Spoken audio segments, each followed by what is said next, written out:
wa lile tukio leo. Tunapeana mrejesho wa lile tukio letu kubwa la kihistoria ambalo tulilitangaza wiki moja iliyopita kwamba tutakuwa na mkutano wa biashara na uwekezaji mkubwa, kongamano kubwa ambalo tulitangaza litaanza leo tarehe 23 ya mwezi wa pili mwaka 2023, na kweli tunamshukuru Mwenyezi Mungu, tukio letu limeanza leo vema kabisa.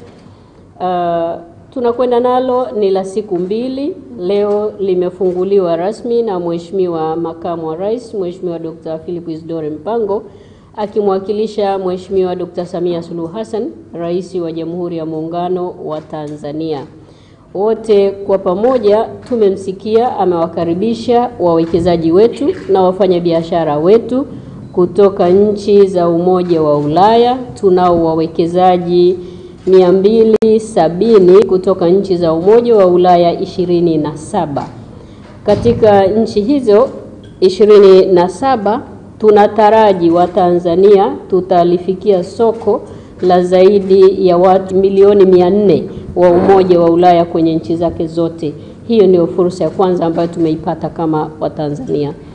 Kwenye hotuba yake Mheshimiwa Makamu wa Rais tumemsikia ameweza kusisitiza utayari wa serikali ya Jamhuri ya Muungano wa Tanzania tukiongozwa na Mheshimiwa Samia Suluhu Hassan katika kufungua milango yetu kiuchumi kupitia diplomasia ya uchumi, kukaribisha wawekezaji, kukaribisha wafanya biashara ili wawekeze na tufanye biashara na dunia kutoka Tanzania.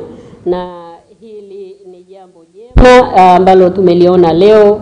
Tuliowapokea hawa 270 kwa kweli ni kiwango kikubwa cha wawekezaji na wafanya biashara. Tumemsikia pia Mheshimiwa Makamu wa Rais akiainisha maeneo mbalimbali ya kipaumbele ndani ya taifa letu ambalo tunawaita wawekezaji, tunawaeleza fursa tulizo nazo ili tuweze kuwekeza kwa pamoja na kufanya biashara kwa pamoja.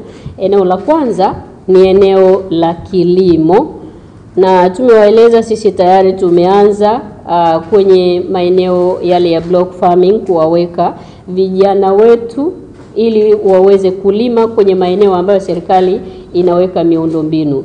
Tumeongeza bajeti ya kilimo kwa zaidi ya 800% kwa mwaka huu wa fedha tunaotekeleza, na hii inaonyesha utayari wa serikali yetu kwenye kuwekeza kwenye sekta ya kilimo.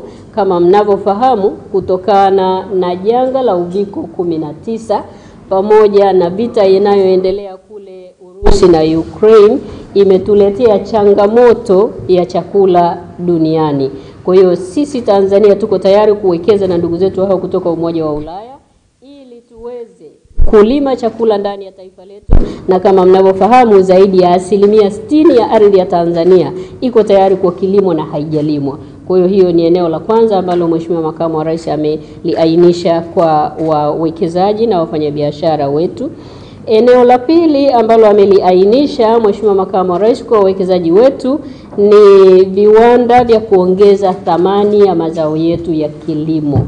Kama ambavyo mnafahamu, siku nyingi tumekuwa tukisafirisha malighafi ya bidhaa zetu za kilimo tunazozizalisha ndani ya nchi. Mheshimiwa Makamu wa Rais baada ya kuwakaribisha tuwekeze kwenye kilimo pamoja, lakini amewaongezea kuweka thamani ya mazao yetu ya kilimo ili tuongeze ajira kwa ajili ya vijana wetu ndani ya taifa letu, lakini pili tuuze bidhaa za mwisho ambazo tutaacha kuuza kwa bei ya chini malighafi, tutauza bidhaa ya mwisho ambayo tutapata fedha za kigeni nyingi kwa ajili ya kuimarisha uchumi wetu. Hilo ni eneo la pili. Eneo la tatu ambalo Mheshimiwa Makamu wa Rais ameainisha nayo ni viwanda vya dawa na vifaa tiba. Kama ilivyo kawaida, uviko 19 lakini vita inayoendelea imetuletea athari pia kwenye moja upatikanaji wa madawa na vifaa tiba kwa ajili ya mataifa hasa ya kwetu tunayoendelea. Kwa hili ni eneo jingine ambalo tumewakaribisha. Tuna eneo zuri la uwekezaji na waje wawekeze nasi. Tunachokitafuta kwao ni ujuzi na teknolojia kwenye maeneo haya pamoja na kutengeneza ajira za kutosha kwa ajili ya vijana wetu. Hilo ni eneo la tatu ambalo tumewauzia watu wetu. Lakini la 4 na tumesema tuliachwa na mapinduzi ya kwanza ya viwanda, tuliachwa na mapinduzi ya pili ya viwanda, tuliachwa na mapinduzi ya 3 ya viwanda. Mheshimiwa Makamu wa Rais amewashajihisha wawekezaji wetu. Tunayo fursa sasa wa Tanzania na tumeamua sasa kuingia katika mapinduzi ya 4 ya viwanda, the 4th Industrial Revolution. Tanzania tuko tayari ili tuwekeze katika maeneo yote. Mnafahamu tuna madini, mnafahamu tuna rasilimali mbalimbali tulizonazo ndani ya taifa letu. Tunataka kuona sasa tunawekeza kwenye maeneo maalumu ya viwanda kwa ajili ya kubadilisha rasilimali zetu tulizonazo kwenda kwenye bidhaa za mwisho, tutengeneza ajira, lakini tuongeze fedha za kigeni na kuimarisha pato la taifa letu. Mheshimiwa Makamu wa Rais pia amewaeleza wawekezaji na wafanyabiashara wetu utayari wa serikali yetu ya awamu ya 6 inayoongozwa na Dr. Samia Suluhu Hassan, Rais wa Jamhuri ya Muungano wa Tanzania, katika kuboresha mazingira ya ufanyaji biashara, na akawaeleza maboresho tuliyoyafanya kwenye kituo chetu cha uwekezaji Tanzania TIC, lakini maboresho yaliyofanyika katika mamlaka ya uwekezaji Zanzibar ZIPA. Tumefanya maboresho makubwa, na katika hilo ndani ya Jamhuri ya Muungano wa Tanzania mwaka 2022 tulifuta sheria ya uwekezaji mwaka 1997 na tumekuja na sheria mpya ya uwekezaji ya mwaka 2022. Nini tunatamani kuona? Tunatamani kuona mazingira yaliyo bora, wawekezaji wakiingia ndani ya taifa wapokelewe, na muda ule wa kupata vibali vyote tunatamani upungue kutoka siku 30 mpaka siku 7. Ndicho tulichomaanisha kwenye sheria yetu ya uwekezaji Tanzania. Kwa tunataraji kuimarisha mazingira yote ya biashara ndani ya sheria yetu, imetueleza vizuri. Lakini kwenye sheria ya uwekezaji ya mwaka 2022 tumewaeleza wawekezaji wetu, tumeongeza eneo la mikataba ya performance incentives ambazo tumekuwa tukisainiana na wawekezaji wetu mahiri. Vivutio, mikataba ya vivutio tulikuwa tunasainiana nayo, lakini mingi ilikuwa haijatekelezeka. Sheria ya uwekezaji Tanzania ya mwaka 2022 tumeongeza kipengele ambacho sasa mikataba yote itakayosainiwa, mikataba yote ya vivutio itakayosainiwa itajibu hoja ile tukisha saini, inapelekwa kwenye baraza la mawaziri na tayari utekelezaji wake unaanza kwa haraka, kwa sababu sasa mikataba yote hii ya vivutio itasainiwa kulingana na sheria husika. Kama ni sheria za fedha, sheria ya fedha inatamkaje, tunampa vivutio na mwekezaji anaendelea kufanya kazi yake vizuri. Kama ni sheria ya ardhi, sheria ya ardhi inajibu, tofauti na ilivyokuwa sheria yetu ya uwekezaji ya mwaka 1997. Tumewapokea wageni wengi, na kikubwa ambacho ningetamani muwaeleze wa Tanzania ni mikataba ambayo tumesainiana leo. Tumesaini mikataba 3 na 4 tumeeleza uwekezaji ambao upo kwenye kiwanda cha Knauf wanaotengeneza gypsum, wako Mkuranga, wanafanya kazi yao vizuri, na wao katika sheria niliyoitamka hii wameongezewa vivutio vya ziada ili waendelee kutengeneza ajira kwa vijana wa Kitanzania. Mikataba ambayo tumesaini siku ya leo, mkataba wa kwanza umesainiwa kati ya waziri wetu wa ujenzi na uchukuzi Mheshimiwa Profesa Mbarawa, unaohusu uboreshaji wa sekta yetu ya usafiri wa anga. Nini tunataka? Tunataka kuifikia Ulaya kupitia kuimarika kwa sekta yetu ya anga, kuongeza ndege nyingi kutoka Ulaya, hasa za nchi ya Ufaransa, ambazo zitafanya safari zake Tanzania ili zichukue bidhaa ambazo tumeanza kuzalisha ziweze kwenda duniani. Kwa hiyo tumeimarisha hiyo, na sisi shirika letu la ndege nalo liweze kufanya biashara kwenye nchi ya Ufaransa na kuifikia Ulaya kupitia mkataba huu ambao umesainiwa siku hii ya leo. Mkataba wa pili ambao tumesaini ulikuwa ni mkataba kati ya bandari yetu ya Dar es Salaam na bandari ya Antwerp Ubelgiji. Tumesaini mkataba wa kuboresha miundombinu kwenye bandari yetu ya Dar es Salaam na bandari nyingine za maziwa makuu ndani ya taifa letu. Tunachokitafuta ni kile kile.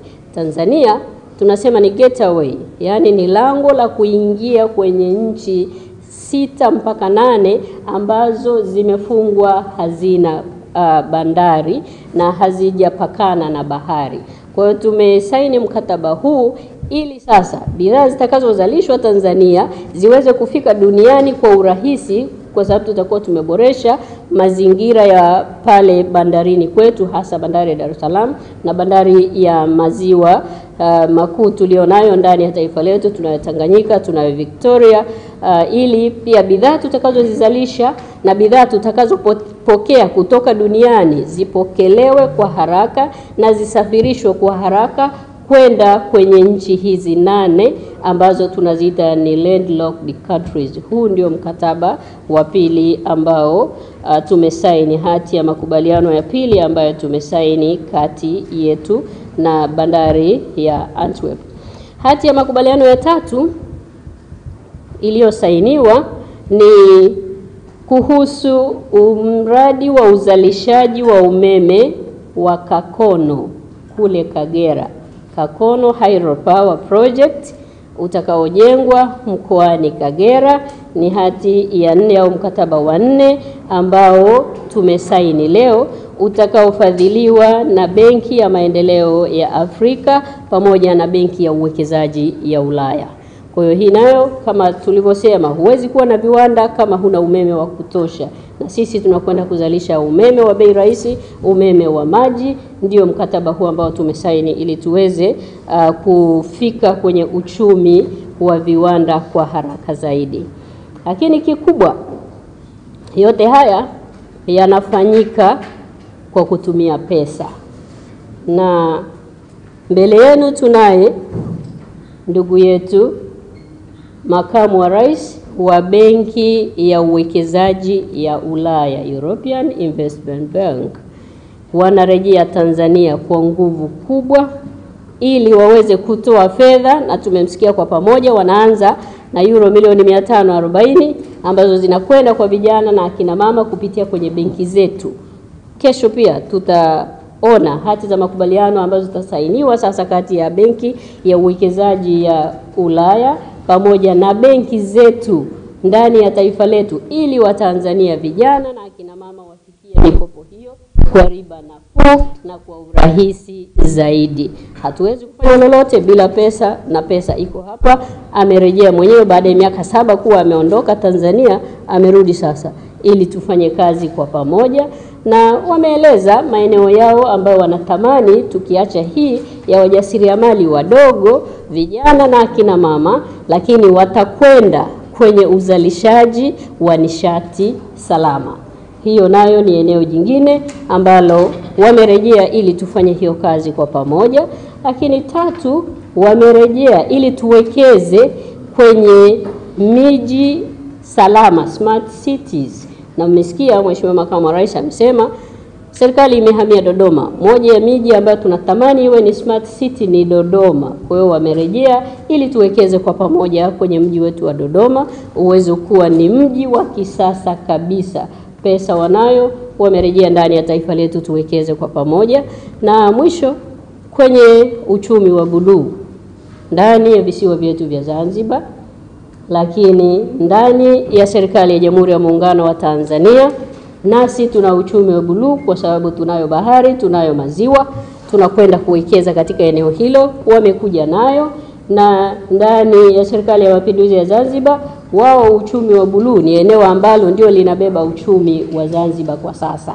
Kwa hiyo na kwenyewe wanaleta pesa ili tuweze kuwekeza kwa pamoja kwenye maeneo hayo kwa ajili ya maendeleo ya taifa letu, na wao wapate faida kwenye uwekezaji. Ndio maana kwenye European Union Gateway, what they are telling is win-win to both ends. That's where we are. Asanteni sana. Kwa utambulisho tu, mimi naitwa Mudrik Soraga, ni waziri wa nchi katika ofisi ya Rais ambaye anasimamia masuala ya kazi, uchumi na uwekezaji. upande wa Serikali ya Mapinduzi ya Zanzibar.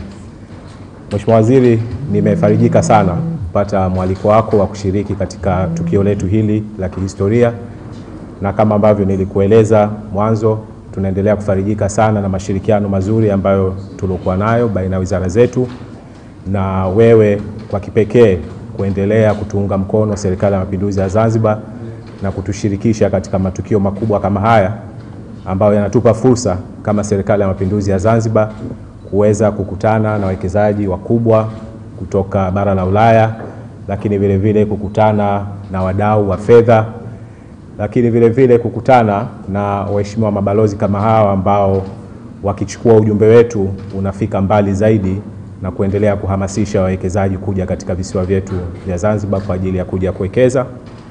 Sisi kwa upande wa Serikali ya Mapinduzi, kama ambavyo inavyofahamika, sera yetu mama ya uchumi ni sera ya uchumi wa blue, na kwa kiasi kikubwa sana kupitia forum hii tumeona theme ya uchumi wa blue ikijirejea mara kwa mara, na nimshukuru Vice President wa European Investment Bank ametupa taarifa kwamba atafanya ziara visiwani Zanzibar, ambapo atapata fursa ya kwenda kuonana na wadau wa sekta husika ya uchumi wa blue pamoja na Mheshimiwa Rais na Waziri wa Fedha, na tuna miradi mingi sana ya uwekezaji.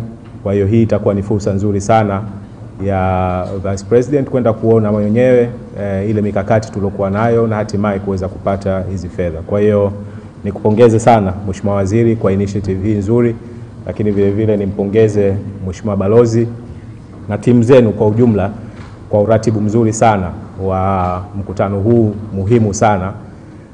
Bara la Ulaya ni mdau muhimu sana kwa maendeleo kwenye bara la Afrika, kutokana na taaluma yao, uwezo wao na mitaji mikubwa ambayo walikuwa nayo. Kwa hiyo tunapopata fursa kama hii inakuwa ni vizuri kwa nchi yetu na ustawi wake, na sisi tunatamani Mheshimiwa Waziri kwamba forum inofuata basi tuweze kupata fursa ya kuihost katika visiwa vyetu vya Zanzibar.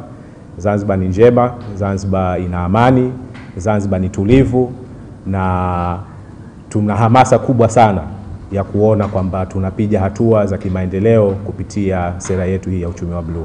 Kwa jina naitwa Plastus Mkeli Mbosa, ni mkurugenzi mkuu wa Mamlaka ya Usimamizi wa Bandari Tanzania.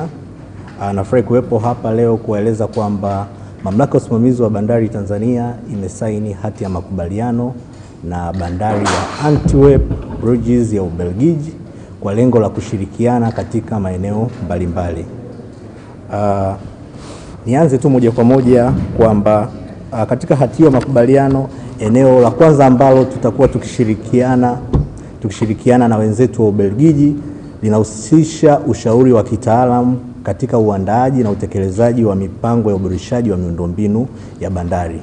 Kama mnavyofahamu kwamba serikali ya awamu ya 6 inachukua hatua nyingi katika kuboresha sekta ya bandari, na lengo likiwa kwamba sekta hii itakapoboreshwa itawezesha sekta nyingine za uchumi kukua kwa kasi zaidi. Sekta hizo kama sekta ya kilimo ambayo tunajua kabisa ndio sekta kubwa kabisa ya uchumi kwa Tanzania, lakini pia eneo la uzalishaji wa viwanda ambapo tunategemea kwamba tutakuwa tuna maeneo makubwa maalum kwa ajili ya uwekezaji wa viwanda, lakini biashara, na la mwisho kabisa ni kwenye ukusanyaji wa mapato, tukiamini kwamba tutakapokuwa na bandari ambazo zina ufanisi wa hali ya juu tutaweza kukusanya mapato mengi kutoka kwenye hizi sekta nyingine za uchumi. Eneo la pili ambalo lipo katika hati ya makubaliano ambayo tumesaini na wenzetu wa Ubelgiji linahusisha usimamizi wa miradi ya kimkakati ambayo inatekelezwa na mamlaka ya bandari pamoja na wawekezaji binafsi au waendeshaji binafsi wa bandari. Katika eneo hili pia tunategemea kwamba kupata msaada mkubwa, kwa sababu wenzetu sehemu kubwa ya bandari zao zinaendeshwa na waendeshaji binafsi. Bandari pia kwao zinaendelezwa na waendelezaji binafsi. Sisi sheria yetu ya bandari inatutaka tuwe wamiliki wa bandari, lakini pia ni waendeshaji wa bandari. Kwa miaka mingi tumekuwa sisi tukiwa ni wamiliki na waendeshaji, na tulikuwa tuna mwekezaji mmoja ambaye alikuwa ni Tiksi, kama ambavyo mnafahamu kwamba mkataba uliisha, lakini sasa tunaelekea kuhakikisha kwamba tunapata wawekezaji ambao wanaweza wakasimamia vizuri logistic chain nzima, kwamba kuanzia mzigo unapotoka mpaka katika nchi ya jirani unapoishia, ama katika maeneo ya ndani ya nchi yanapoishia. Sasa katika kabla ya kuingia katika uwekezaji wa aina hii, vile vile tumehitaji ushauri kutoka kwa wenzetu ambao wamekwisha kufanya kitu cha namna hiyo. Eneo la tatu sasa, hili ni very specific, kwamba katika mikataba ambayo tunaingia, kwamba licha ya kufanya majadiliano, licha ya kujua yote ambayo tunayataka, lakini pia kwa sababu wenzetu pia wameshafanya hivyo na wana mikataba zaidi ya 1000, wana concession zaidi ya 1000, basi pia tunashirikiana nao tukiamini kwamba wanaweza wakatushauri vizuri katika hii mikataba ambayo tunaingia. Na la tatu ambalo kubwa pia ni kuhusu mambo ya mafunzo. Tunategemea kwamba tutakuwa tuna maeneo mbalimbali ya mafunzo, na hii itakuwa ni pande zote mbili. Kuna ambao watajifunza kutoka kwetu, lakini pia kuna yale mengi ambayo tutajifunza kutoka kwao. Haya yanahusisha katika masuala ya vifaa vya bandari, masuala ya ICT, lakini pia masuala ya usimamizi wa miradi, pia na usimamizi wa mikataba. Hilo pia ni eneo ambalo sisi kama mamlaka ya bandari tutalipata kutokana na hati ya makubaliano ambayo tumesaini. Mategemeo yetu ni kwamba tunaposaini hati ya makubaliano, baadaye tutasaini mikataba sasa ya kila eneo husika. Kwamba hati ya makubaliano inatengeneza jukwaa ambalo linatuwezesha sisi kuongea na hawa wenzetu, lakini tutakuwa tuna mikataba sasa specific katika kila eneo ambalo tutaona kwamba sasa hapa tunatakiwa tufanye kazi fulani. Nirudie tu kwa kusema kwamba lengo kubwa la MOU hii ni kuhakikisha kwamba mamlaka ya usimamizi wa bandari inapata ufanisi wa hali ya juu. Bandari inapopata ufanisi ndio sababu kubwa itakayopelekea kukua kwa shughuli nyingine za kiuchumi. Hilo ndio lengo kubwa la mamlaka ya bandari, kwamba tuwe tuna ufanisi ambao utachagiza ukuaji wa shughuli nyingine zote za kiuchumi. My name is Thomas Östros. I am Vice President of the European Investment Bank.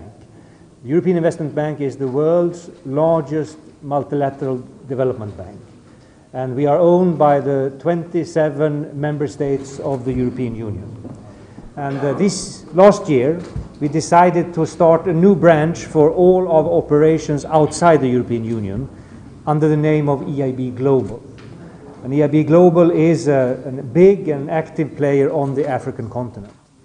Last year we financed operations and investments in Africa to a sum of 4.1 billion euros. So we are a significant actor. I'm very proud to meet you, Madam Minister. I was many years ago Minister for Industry and Trade in Sweden. Wow. So it's always nice to meet a colleague, and I understand a little bit of the environment that you are working in. So it's a pleasure to be here in Dar es Salaam. This is the first high-level visit from the European Investment Bank this year to Africa. And I had the opportunity to have a bilateral discussion with Vice President Mpango in connection with the Business Forum, and we agreed that we have plentiful of opportunities ahead for increase our cooperation.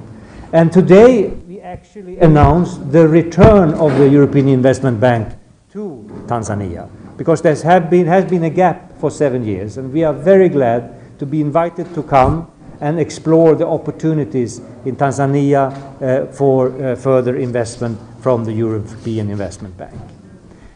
So I'm pleased to be here. We have been working a long time with Tanzania companies and authorities. 45 years ago we made our first investment here.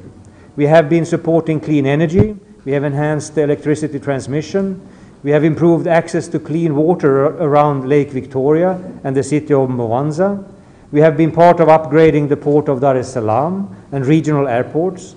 And we have also been working to ensure that small and medium-sized businesses can have access to the crucial finance that they need. I'm here on a 3-day visit, coming from Nairobi, also visiting there for a couple of days. And I have with me a rather big delegation of experts and eager loan officers to see how we can improve the cooperation.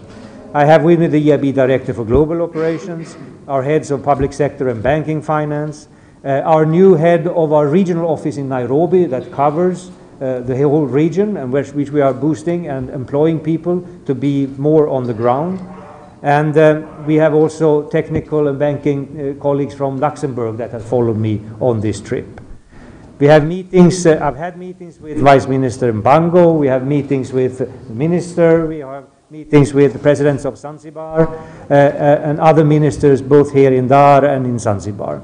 But we will also have meetings with banking and business leaders and entrepreneurs in female-led and blue economies. So tomorrow I will join 3 CEOs of 3 leading Tanzanian banks to announce details of a new cooperation that I'm very proud of. These 3 banks in cooperation with us, our support to them will unlock 540 million euros of new investment by Tanzanian businesses. And this is even for a huge bank like the European Investment Bank, this is a big operation. And I would like to thank Christoph and Nicholas, our experts in this field that has been working day and night the last year to see to that we come to this agreement, and this signals our return back to Tanzania, and the first step is to support private businesses and the dynamics that we can see among small and medium-sized businesses. So this targeted business financing is designed together with Tanzanian banks to include blue economy and targeted toward female-led enterprises. So blue economy corporations, small and medium-sized, connected to the ocean, fisheries, tourism, but also female-led companies to foster and stimulate the growth that we can see when women has the chance to get access to financing their business. Looking ahead, we expect actually to confirm further business financing here in Tanzania in the coming months to fully implement an additional 160 million euros on top of what I was talking about for Tanzanian business investment as agreed between the European Union and the European Investment Bank. So I think we have had a dynamic start in this cooperation. The EIB is back, and I think Tanzanian businesses will benefit from that. Allow me also to confirm that the EIB's financial and technical support for new investment will strengthen the European Union's new global gateway engagements. This is the message from the European Union, global gateway that will improve lives for ordinary people. What better place to highlight how global gateway is accelerating investment that makes a difference and better connects the world than here in the harbor of peace, Dar es Salaam. In the challenges of, like climate change, energy transition, and geopolitical events affecting the port industry. So the idea is indeed, when you've listened this morning to the objectives of the Tanzanian government, is to trade. Of course, they will go over for the majority through the ports. And in order to ensure that the ports will not be a bottleneck for this, but an enabler, a facilitator of trade, we have teamed up together and to further develop the Tanzanian port sector, the maritime ports, the dry ports, and to develop an attractive platform, economic platform, not just a port platform where goods are imported and exported, but a platform where port activities, logistics activities, and industrial activities meet each other and strengthen each other. It's the idea of anchoring volumes, anchoring cargo flows, and anchoring added value close to the port or connected very efficiently to the port through multimodal corridors. Specifically the role that Tanzania plays with 8 neighboring countries, of which 6 of them, and I also count DRC, was one of those landlocked countries. That's crucial.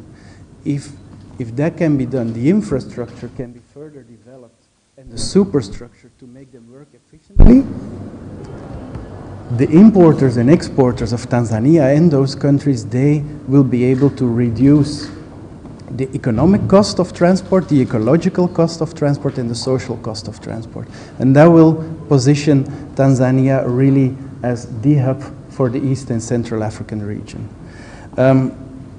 So what will happen as of the next coming days, and we already started gradually, is to really work together with DG and Bossa's team, with our team, on different topics, on strategy, on long-term strategy, but also on concrete elements to make this transition from a service port to a landlord port, to change this role from an operator to a facilitator, to an enabler, to an orchestrator. So looking very much forward to continue and start this collaboration together with DG and Bossa's team. This morning I participate to the EU-Tanzania Forum. We have an opportunity, it was an opportunity for me to remind our will to accompany Tanzania's energy transition. I also highlight our ambition to work with the Tanzanian government to build key infrastructure, ports, roads, airports. It will benefit not only Tanzania but also landlocked countries and the rest of the world. This press conference is also for me an opportunity to underline the announcement regarding a contract signed by French companies with Tanzania institutions. The first one is CityTaps. The CityTaps is a French company that provides technological and financial solutions to support public water operators in improving their performance. The Tanzanian Ministry of Water, CityTaps and its local partner Equiplus have initiated two innovative projects in 2022, of which one designed to reduce water losses at Musoma Uwaza, and is financed by France, and its pilot phase as it's phased funding with more than 571,000 euros provided to the company. The second agreement is for CMA CGM. It's a French world-class shipment company, and CMA CGM has agreed with Tanzania Port Authority to set up a transshipment point in the port facility of Twara for the company's vessel specially bound to Comoros Island. This project will boost trade and increase revenue collection for the government, in addition to fostering the leading position of Tanzania among its neighbors. And the third agreement is for Airbus helicopter.